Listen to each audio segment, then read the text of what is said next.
کہا کہ میں نے دجل سے کام لیا ہے، فلاں کام لیا ہے، فلاں کام لیا۔ او بھائی، تحقیق کی بات دلیل سے ہوتی ہے۔ میں نے جس وقت جریر بن عبد الحمید الضبی کا تعارف کرایا تھا تو ذاتی خیال کی دنیا میں نہیں، یہ کتاب ہے، یہ تہذیب التہذیب ہے، حافظ ابن حجر اسقلانی رحمۃ اللہ تعالی علیہ، جو خاتم المحدثین سمجھے جاتے ہیں۔ بسم اللہ الرحمن الرحیم۔ صداقت فریدی، جس نے ذوالفقار حسینی شاہ صاحب ان کے لیے ایک کلپ بنایا تھا تقریباً 25 منٹ کا، کہ جس میں اس نے چند باتیں کہی تھی، ان باتوں کا جواب دینا مقصود ہے۔ پہلی بات اس نے یہ کہی تھی کہ قتیبہ شیخ الاسلام ہے، اور دوسری بات کہ جریر بن عبد الحمید کہ وہ امیر معاویہ رضی اللہ تعالیٰ عنہ کو اعلانیہ گالیاں دیا کرتے تھے، اور قتیبہ کے قول کا اطلاع کیا، اور تہذیب و تہذیب اور الارشاد کے حوالے سے اس کو ذکر کیا۔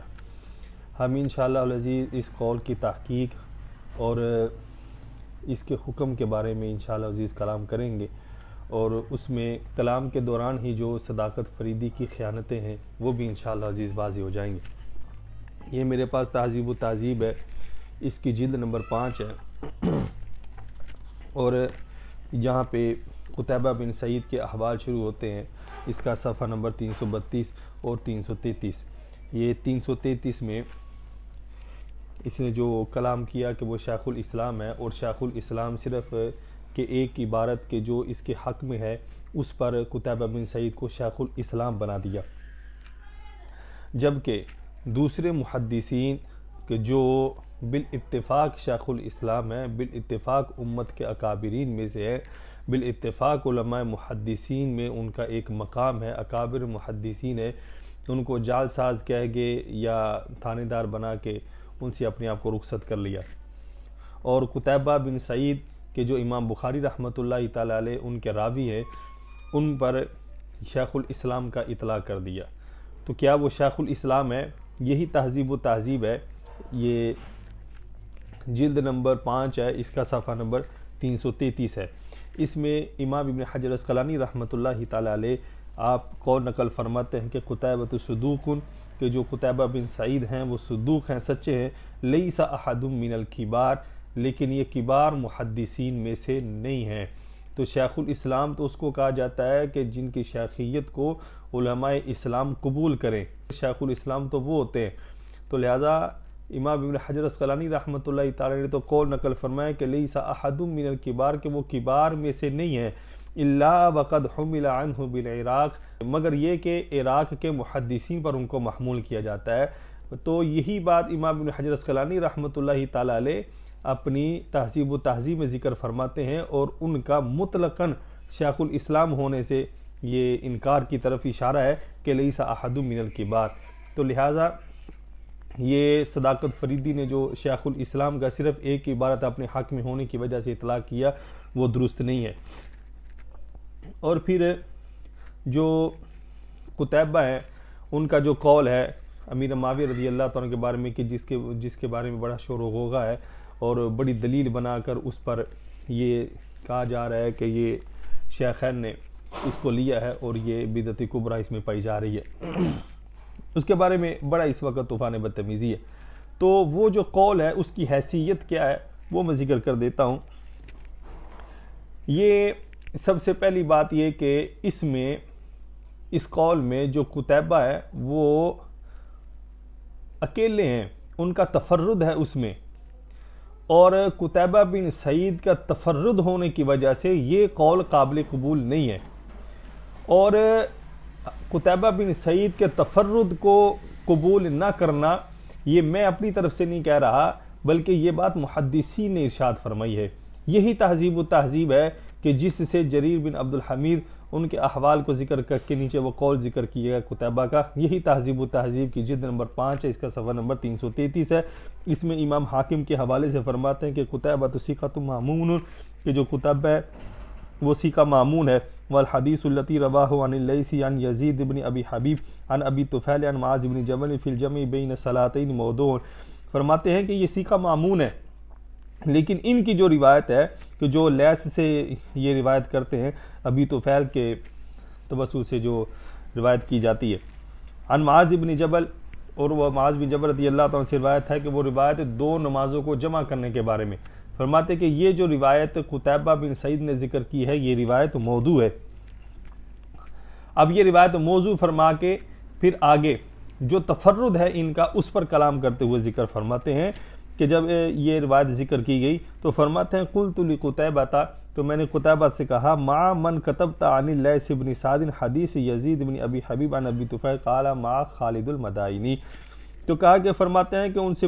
قتیبہ سے پوچھا کہ جب یہ حدیث تو نے لیث سے لکھی ہے تو اس وقت تیرے ساتھ کون تھا؟ تو کہا کہ اس وقت میرے ساتھ خالد مدائنی تھا۔ تو یہ بات کہ جب قتیبہ بن سعید کا تفرد آ گیا تو اس تفرد پر علماء نے اعتماد نہیں کیا، بلکہ اس تفرد کو رفع کرنے کے لیے آپ نے یہ پوچھا کہ آپ کے ساتھ کس نے یہ حدیث پاک لکھی؟ تو انہوں نے کہا کہ میرے ساتھ خالد مدائنی نے یہ حدیث پاک لکھی ہے۔ اور یہ جو قول ہے خالد مدائنی کا یہ بھی ساقط قول ہے، یہ قول راجع نہیں ہے، یہ قول ساقط ہے۔ یہ اس کی تفصیل جو ہے تہذیب الکمال میں اس کی تفصیل موجود ہے۔ تو فرماتے ہیں کہ حدیث تھی 2 نمازوں کو جمع کرنے کے بارے میں، اور صحیحین میں یہ روایتیں موجود ہیں 2 نمازوں کو جمع کرنے کے بارے میں، اور کثیر روایات ہیں۔ لیکن جب قتیبہ بن سعید کا تفرد ہوا تو محدثین نے تو اس میں غور و فکر نہیں کیا، لیکن بعد میں جب اس میں غور و فکر کیا، اس کی جو تفصیل ہے وہ تہذیب الکمال میں ہے، بعد میں جب غور و فکر کیا تو اس میں یہ روایت موضوع نکلی۔ تو فرماتے ہیں کہ یہ قتیبہ بن سعید کا تفرد ہے، اور تفرد کی وجہ سے یہ روایت موضوع ہو گئی ہے، کیونکہ اس روایت کو قتیبہ بن سعید کے علاوہ اور کوئی بھی روایت نہیں کرتا۔ تو لہٰذا یہی بات جو ہے تہذیب و تہذیب میں امام ابن حجر اسقلانی رحمۃ اللہ تعالی علیہ نے ذکر فرمائی ہے، اور یہی بات جو ہے تہذیب الکمال میں صفحہ نمبر 531، اس میں قتیبہ بن سعید ان کے احوال ہیں، اور یہ جلد نمبر 23 ہے، اس کے احوال ان کے احوال ہیں، اور اس میں حضرت امام مزی رحمۃ اللہ تعالی علیہ وہ عبداللہ بن محمد بن سیار فرحیانی ان کا قول ذکر فرماتے کہ قتیبۃ صدوق لیس احد من الکبار الا وقد حمل عنہ بالعراق، فرماتے ہیں کہ قتیبہ صدوق ہیں لیکن یہ کبار میں سے نہیں ہے، بلکہ ان کا جو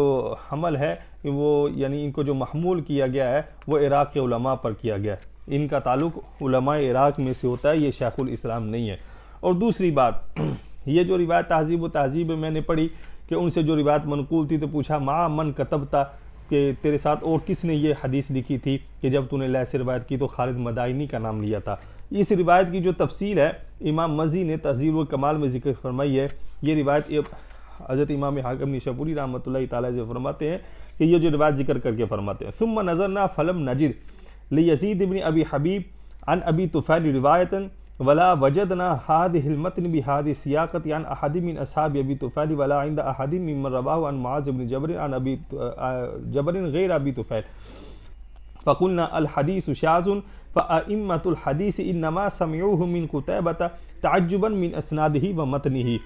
وہ جو روایت وہاں پہ ذکر ہے اسی روایت کا حال ذکر کرتے ہوئے فرماتے ہیں کہ پھر ہم نے غور کیا اس روایت میں، یعنی جس میں قتیبہ بن سعید کا تفرد تھا، اس تفرد والی روایت میں ہم نے جب غور کیا تو فرماتے ہیں کہ فلم نجد لی یزید ابن ابی حبیب عن ابی طفیل روایہ، تو فرماتے ہیں کہ اس میں ہم نے یزید ابن حبیب کے لیے ابی طفیل سے روایت کو نہیں پایا، ولا وجدنا هذا المتن، اور نہ ہم نے اس متن کو اس کے سیاق و سباق کے ساتھ ابی طفیل کے صحاب کے کسی ایک صاحب سے بھی اس کا سیاق و سباق کے ساتھ متن نہیں پایا، ولا عند احد ممن رواه عن معاذ بن جبر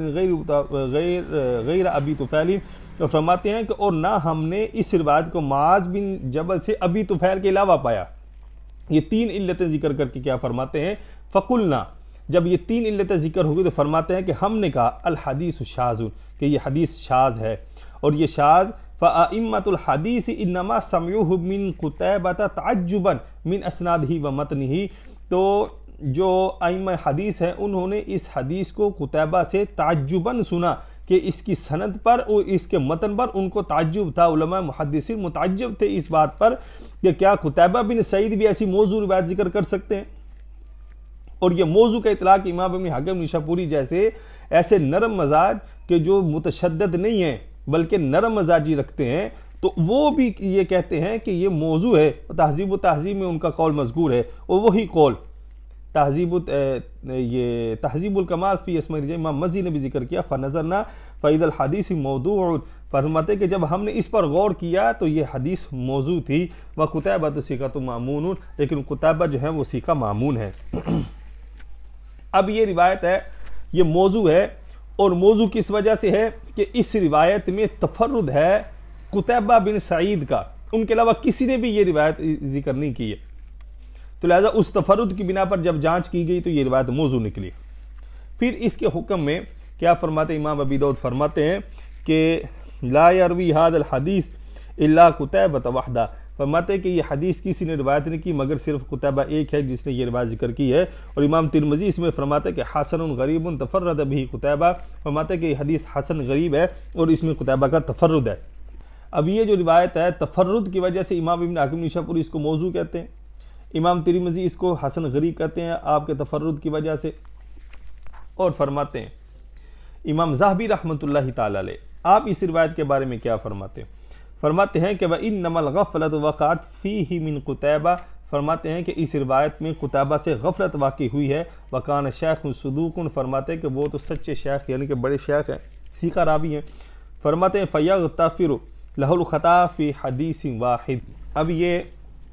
حضرت قتیبہ بن سعید ان کے تفرد کا احوال تھا کہ جو میں نے ذکر کیا۔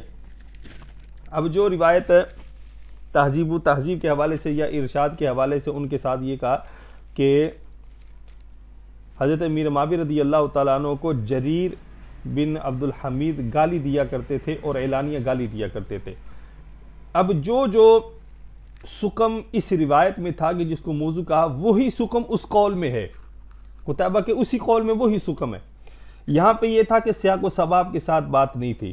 وہاں بھی سیاق و سباق نہیں پایا جا رہا، یہاں بھی حقیقت سے دور تھی بات اور وہاں بھی حقیقت سے دور ہے بات، حقیقت سے دور روایت میں تھی، اس لیے امام ذہبی کو اس پر یہ کہنا پڑا کہ اس میں غفلت ہے قتیبہ بن سعید کی۔ اب وہ جو قول ہے کہ جس میں یہ لکھا ہے کہ جریر بن عبد الحمید جو ہے وہ حضرت امیر معاویہ رضی اللہ تعالیٰ عنہ کو اعلانیہ گالیاں دیا کرتے تھے، وہ سیاق و سباق کے ساتھ کس طرح نہیں ہے کہ اس میں لفظ ہے اعلانیہ کا، اور اس کو روایت کرنے والے، اس قول کو ذکر کرنے والے یا جو قول ذکر کیا جاتا ہے قتیبہ بن سعید واحد ہے کہ جن کے نام کے ساتھ ذکر کیا جاتا ہے، ان کے علاوہ کسی اور سے ذکر نہیں کیا جاتا۔ اب یہ سیاق و سباق کے ساتھ یہ حقیقت سے دور کیسے ہے؟ وہ اس طرح ہے کہ اس میں لفظ ہے اعلانیہ کا،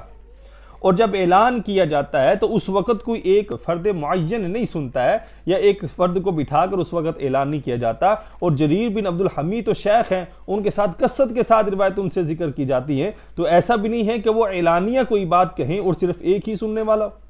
تو اس وقت چاہیے کم از کم 2 ہوں 4 ہوں 10 ہوں تو اعلان کا اطلاق تو ان پر ہو، جیسے رسول اللہ صلی اللہ علیہ وسلم کی حدیث پاک آپ نے فرمایا کہ نکاح کے لیے اعلان کرو، یعنی لوگوں کو سناؤ، تو جب اعلانیہ کہہ دیا تو اس وقت مطلب یہ ہے کہ انہوں نے اعلان کے طور پر امیر معاویہ رضی اللہ تعالیٰ پر سب و شتم کیا کرتے تھے، تو جب اعلان کے طور پر سب و شتم کیا تو پھر یہ ایک فرد کے ساتھ خاص نہیں رہ جاتا، پھر تو اور فرد بھی ہونے چاہیے، ان کے اور شاگرد بھی ہونے چاہیے، اور بھی متعلقین ہونے چاہیے، اور بھی سامع سننے والے ہونے چاہیے کہ جن سے یہ قول منقول ہو،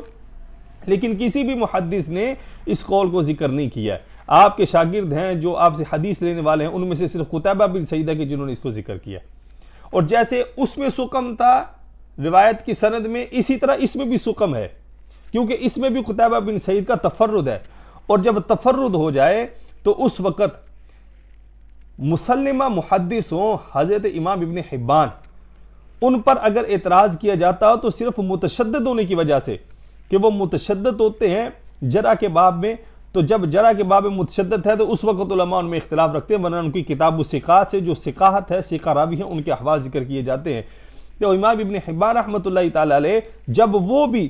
کسی راوی پر جرح کرتے ہیں اور اس جرح میں وہ متفرد ہوتے ہیں، کوئی ان کے ساتھ نہیں ہوتا، تو علماء محدثین ان کے تفرد کی وجہ سے ان کی جرح کو قبول نہیں کرتے ہیں۔ ہاں اگر وہ کسی کی توثیق کرتے ہیں تو اس میں اکیلے ہوں تو ان کی توثیق کو قبول کر لیا جاتا ہے، لیکن جرح قبول نہیں کی جاتی کیونکہ وہ متشدد ہیں۔ تو جب وہ متشدد ہوئے، ان کا تشدد تسلیم شدہ ہے، تو اس وقت اکیلا ان کے بھی تفرد قبول نہیں ہے، جبکہ وہ مسلمہ شخصیت ہیں، تو لہٰذا ان کے بارے میں موجم البلدان میں قول ہے، اگر یہ کہے کہ موجم البلدان میں ایسی ہے، ایک دو قول ہیں ان کے بارے میں امام ابن حبان کے بارے میں، لیکن اس کے باوجود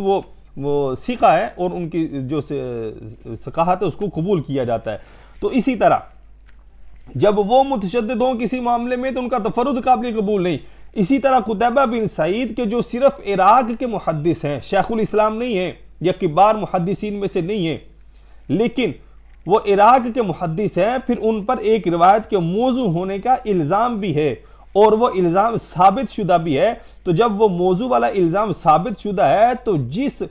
جرح میں وہ اکیلے ہیں، وہ متفرد ہیں، تو ان کی منفرد قول کو کیسے بغیر جرح کے قبول کیا جائے گا؟ ایسا تو نہیں ہو سکتا۔ ہاں، اگر کوئی ایسی روایت موجود ہو کہ جس میں لکھا ہو کہ قتیبہ بن سعید اگر اپنے تفرد کی وجہ سے کسی پر جرح کرتے تو ان کے تفرد کی وجہ سے وہ جرح قابل قبول ہوگی، تو وہ قول دکھا دیا جائے۔ ایسا قول تو کوئی نہیں ہے، کیونکہ قتیبہ بن سعید ان پر تو خود جرح موجود ہے ان کی اس روایت کی وجہ سے، موضوع ہونے کی وجہ سے۔ تو لہٰذا تفرد کی بنا پر یہ قول مقبول نہیں ہے، اور یہ کہا جائے کہ اس میں وہ تو تشدد کی بنا پر امام ابن حبان کا تفرد قبول نہیں کیا جاتا، یہاں پہ تشدد نہیں۔ امیر معاویہ رضی اللہ تعالیٰ عنہ کو اعلانیہ گالیاں دیا کرتے تھے، اس سے بڑا کیا تشدد ہوگا؟ اس سے بڑا تو تشدد نہیں ہے، اس سے بڑا تشدد کیا ہوگا؟ اور اس میں وہ متفرد ہے، تو لہٰذا ان کے تفرد کی بنا پر یہ بات قابل قبول نہیں ہوگی۔ یہی بات سید ذوالفقار حسینی انہوں نے جب یہ بات کی تھی تو اس وقت کہا گیا تھا کہ ان کی سند کو سید اعلیٰ حضرت رحمۃ اللہ تعالیٰ علیہ جب ذکر کرتے ہیں تو 1200 سال کے سند کو ذکر نہیں کرتے ہیں۔ حضرت جب کسی پر تشدد کی بات کی جائے، اس پر جرح کی بات کی جائے، تو اگر وہ جرح مبہم ہو تو وہ جرح مبہم بھی قابل قبول نہیں ہوتی ہے، اس جرح کی تفصیل لازمی ہوتی ہے۔ اور اس میں تو ابہام ہے۔ ابہام کیا ہے کہ وہاں پہ اعلانیہ کا لفظ ہے لیکن سننے والے صرف ایک ہیں، یہ ابہام ہے۔ یہاں پر اس کی تفصیل کیا کرو گے؟ اعلان کے اطلاق کی ایک فرد واحد پر کرو گے۔ اگر ما فوق الواحد بھی کرو تو کم از کم 2 تو ہونے چاہیے۔ اور جریر بن عبد الحمید کون سی معمولی شخصیت ہے؟ وہ شیخ ہیں، شیخان دونوں ان سے روایتیں ذکر کرتے ہیں، اور کثیر خلقت نے ان سے روایتیں ذکر کی ہیں۔ اگر وہ اعلانیہ کرتے تو اور بھی تو سنیں نا اس بات کو، اور بھی تو کسی سے مذکور ہو وہ بات، لیکن اس میں صرف تفرد ہے یہ قتیبہ بن سعید کا، تو تفرد کی بنا پر قبول نہیں کیا جائے گا۔ اور رہی بات سند کی، جب ایسی جرح ہو تو پھر وہ سند کی محتاج ہوتی ہے، بغیر سند کے وہ جرح قابل قبول نہیں ہوتی ہے۔ خاص کر جب کسی کا مذہب بیان کرنا ہو یا کسی پر ایسی جرح بیان کرنی ہو تو بغیر سند کے وہ جرح قابل قبول نہیں ہوتی، وہ جرح مبہم ہوتی ہے۔ اور جرح مبہم کیا ہوتی ہے؟ یہ صاحب جو ہیں صداقت فریدی، اگر علم کے ساتھ ان کا کوئی مشغلہ ہے، کوئی مشغولیت ہے علم میں، تو یہ جانتے ہوں گے کہ جرح مبہم کا حکم کیا ہوتا ہے۔ تو اب آئیے اس بات کی طرف کہ جریر بن عبد الحمید ان کا مذہب کیا تھا، اور جریر بن عبد الحمید کا جب مذہب بیان کیا خطیب بغدادی رحمۃ اللہ تعالیٰ علیہ نے تاریخ بغداد میں جلد نمبر 7 میں، اور اس کا صفحہ نمبر ہے 266، اس میں پوری سند کے ساتھ ذکر فرماتے ہیں کہ ان کا مذہب کیا تھا۔ فرماتے ہیں اخبارنا ابو بکر البرقانی قال قرأت على بشر بن احمد الاسفرائینی حدثکم داود بن الحسین بن علی البہقی قال سمعت اسحاق بن ابراہیم یقول کان جریر بن عبد الحمید یقول ابو بکر ثم عمر ثم علی احب الی من عثمان۔ یہ پوری سند اخبارنا ابو بکر برقانی سے لے کر یہ کان جریر بن عبد الحمید تک یہ پوری سند ذکر کی ہے، اور اس سند کے بعد کیا فرماتے ہیں کہ جریر بن عبد الحمید کہا کرتے تھے کہ سب سے پہلے یعنی افضل البشر بعد الانبیاء جناب ابو بکر صدیق رضی اللہ تعالیٰ عنہ، ثم عمر پھر عمر فاروق رضی اللہ تعالیٰ عنہ، ثم علی پھر مولا علی کرم اللہ وجہ کریم، احب الی من عثمان یعنی حضرت علی رضی اللہ تعالیٰ عنہ ان کو حضرت عثمان غنی رضی اللہ تعالیٰ عنہ سے مقدم کرنا یہ مجھے پسند ہے۔ یہ جریر بن عبد الحمید کہتے ہیں، اور یہ ان کا مذہب ہے کہ جو خطیب بغدادی نے پوری سند کے ساتھ ذکر کیا۔ اب جب خطیب بغدادی نے پوری سند کے ساتھ ذکر کر دیا مذہب، تو وہ جو جرح مبہم ہے جس میں اعلانیہ کی وجہ سے سیاق و سباق بھی پورا نہیں ہوتا، اور اعلانیہ لفظ ہونے کی وجہ سے ابہام قائم رہتا ہے، ابہام دور نہیں ہوتا، تو جب اس میں تفرد بھی ہے، ابہام بھی ہے، اعلانیہ کے لفظ کا اطلاق بھی نہیں ہے، اتنا اس میں قول میں سقم ہے، اس کی سند بھی نہیں ہے، تو جب اتنا اس میں سقم ہے تو پھر وہ کیسے قابل قبول ہوگا؟ صرف اس وجہ سے کہ صداقت فریدی صاحب کے حق میں وہ بات جاتی ہے، صرف اس وجہ سے قابل قبول ہے۔ اور یہ حضرت کہتے ہیں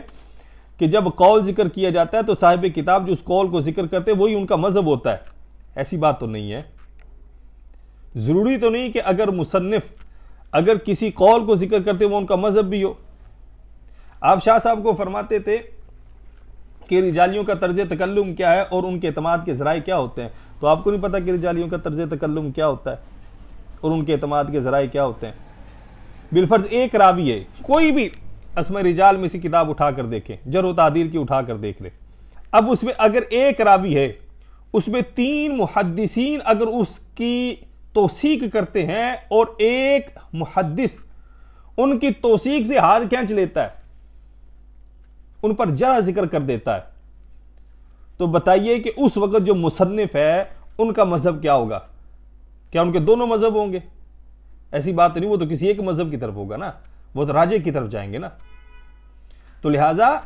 جو مصنف اگر اقوال ذکر کر دے تو ان اقوال کے ہر پر ان کی توثیق ہونا اور ہر قول پر ان کا مذہب ہونا یہ لازم و ملزوم نہیں ہے. بس اوقات کئی اقوال ہوتے ہیں لیکن مصنف کا صرف ایک قول راجح ہوتا ہے اس پر. تو لہٰذا یہ کوئی دلیل نہیں ہے اس بات پر. لہٰذا یہ تفرد ہے اور اس کی سند نہیں ہے, اس میں ابہام ہے. لفظ اعلانیہ کے اطلاق نہ ہونے کی وجہ سے اس میں سقم ہے, اور شدید سقم کی وجہ سے سیاق و سباب کے ہٹ جانے کی وجہ سے یہ تفرد کی بنا پر یہ قول قابل قبول نہیں ہوگا. اب آگے بات ہے کہ میں نہ مانوں, اس کا تو کوئی حل نہیں ہے. ہاں اگر علمی میدان میں,